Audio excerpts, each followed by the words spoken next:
Do you want to know how you can turn on dark mode in Fliki? If yes, then this video is for you.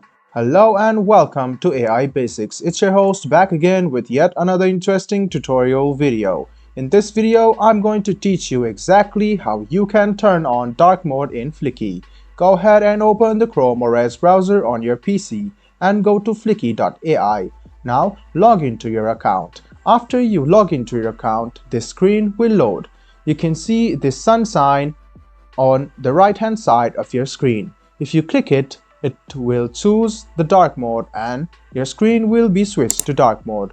You can see that with a click, you can turn your Fliki into light or dark mode. This was a video on how you can turn Fliki into dark mode. I hope this video was helpful for you. If you still have any kind of confusion, please do mention us on the comment section down below. Like the video, subscribe to the channel and do hit the bell button for more. Hope to see you in the next video as well. Until then, goodbye and take care.